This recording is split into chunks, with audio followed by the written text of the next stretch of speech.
Hello दोस्तों, अगर आप भी जानना चाहते हैं कि टिकटॉक क्या वापस इंडिया में दोबारा से चालू हो पाएगा कि नहीं होगा, तो आज की ये वीडियो आप लास्ट तक जरूर देखना।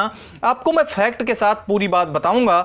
नमस्कार दोस्तों, मेरा नाम प्रभाकर है। स्वागत है आप सभी का हमारे इस चैनल में। दोस्तों, चैनल पर पहली बार आए हो तो सब्सक्राइब करके बेल आइकन जरूर प्रेस करना। अब बात करते हैं कि क्या टिकटॉक इंडिया में वापस आएगा। आपको पता होगा कि 28 जून को टिकटॉक बैन कर दिया गया था भारत सरकार की तरफ से, और बताया यह गया कि इन सभी ऐप से हमारे इंडियन यूजर्स के डाटा को कलेक्ट किया जाता है, जो कि चोरी करने का खतरा हो सकता है। इसलिए इसको मद्देनजर रखते हुए हम आपके ऐप को बंद कर रहे हैं, और उस 59 ऐप को बंद किया गया, उनमें से एक टिकटॉक भी था। ये सारी बातें आपको पता रही होंगी, लेकिन मैं आपको क्यों बता रहा हूं, इसका लॉजिक समझिए। देखिए, आप एक यूजर हैं, आप टिकटॉक पर वीडियोज बनाते थे और टिकटॉक पर आप नाम, फेम सब कुछ कमा रहे थे, धीरे धीरे ग्रो कर रहे थे। यहां तक हो गई आपकी बात। लेकिन आपको यह पता है कि आपकी एक वीडियो से टिकटॉक भी पैसे कमा रहा था।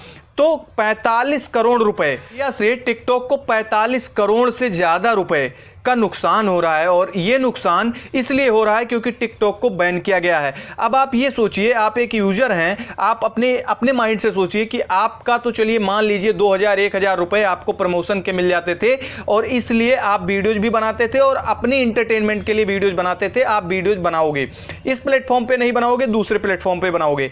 लेकिन टिकटॉक बहुत ज़्यादा मेहनत कर रहा है कि इंडिया में वापस आ जाए हमारा ऐप किसी भी तरीके से, और टिकटॉक ने एक बयान जारी करके बताया है कि हम भारतीय यूजर के डाटा को कभी भी चाइनीज गवर्नमेंट के हाथों में नहीं डालेंगे, और ना ही चाइनीज गवर्नमेंट ने हमसे कभी भी ऐसा कुछ मांगा है। लेकिन आपको यह भी बता दें कि चाइना में हम भारतीय डाटा को नहीं स्टोर करते हैं, सिंगापुर में भारतीय डाटा को हम स्टोर करते हैं, और जितना भी भारतीय डाटा है हमारे सिंगापुर सर्वर में ही अपडेट रहता है, वहीं पर अपलोड होता है। यह कहा गया है टिकटॉक की तरफ से। और आपको यह भी बता दूं कि टिकटॉक खाली नहीं बैठा होगा, टिकटॉक ऐसे ही नहीं बैठा होगा। टिकटॉक अपनी सभी पावर को यूज करेगा इंडिया में किसी भी तरीके से टिकटॉक ऐप चालू करवाने के लिए, क्योंकि जिसका पूरा यानी 50% से ज्यादा रेवेन्यू सोर्स या ज्यादा ट्रैफिक इंडिया से आता हो, अगर बैन कर दिया जाए तो कितना बुरा लगेगा। आप एक यूजर हैं, आपकी बातों को मैं समझता हूं, आपकी भावनाओं को समझता हूं, आपकी बातों को फील कर सकता हूं, क्योंकि जिसके 200 फॉलोवर होते हैं वो कहता है मैं टिकटॉक पर वीडियोज बनाता हूं, और जिनके 2 मिलियन 20,000 या 2 लाख या 30 लाख 40 लाख लोग जिनके साथ जुड़ जाते हैं, उनका कैसा बर्ताव रहा होगा। बहुत से लोग तो निराश इतने हुए होंगे, फ्रस्ट्रेटेड होंगे। लेकिन आपको यही कहना चाहूंगा मेरे दोस्त कि टिकटॉक जैसे बहुत ऐप आएंगे। आपका टैलेंट अगर आप में है तो आप टैलेंट कहीं पर भी दिखा सकते हो।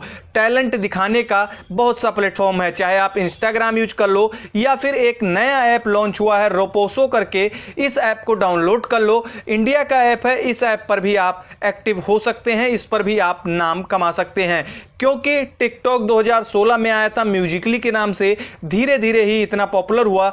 तो रोपोसो को भी अगर आप पॉपुलर करना चाहते हैं तो वहां पर आप आ जाइए, एक्टिव हो जाइए। और अगर आपको नहीं पता है कि रोपोसो कैसे यूज करते हैं, तो आप मुझे नीचे कमेंट करके बताना, मैं आपको पूरी डिटेल में जानकारी दे दूंगा। आपको पता चल जाएगा कि रोपोसो कैसे यूज करते हैं और टिकटॉक कब आएगा। ये आपको ये बता देता हूं कि टिकटॉक अपनी तरफ से पूरी कोशिश कर रहा है कि टिकटॉक किसी भी तरीके से इंडिया में जल्दी से जल्दी आ जाए। गवर्नमेंट ने बैन किया है, ये बैन हट सकता है अगर टिकटॉक अपनी पूरी प्रतिक्रियाएं भारत के साथ देगा। तो अगर इंडियन गवर्नमेंट सेटिस्फाई होती है टिकटॉक के स्टेटमेंट से, तभी टिकटॉक इंडिया में वापस आएगा। आपको क्या लगता है नीचे कमेंट बॉक्स में बताना, और वीडियो पसंद आई हो तो लाइक कर देना, चैनल पर पहली बार आए हो तो सब्सक्राइब करना, और अगर आपका कोई मित्र जो टिकटॉक वापस आने का इंतजार कर रहा है तो उसे भी इस वीडियोज को जरूर शेयर करना। मिलूंगा एक नई वीडियोज में, तब तक के लिए अपना और अपने परिवार का बहुत ख्याल रखें। धन्यवाद।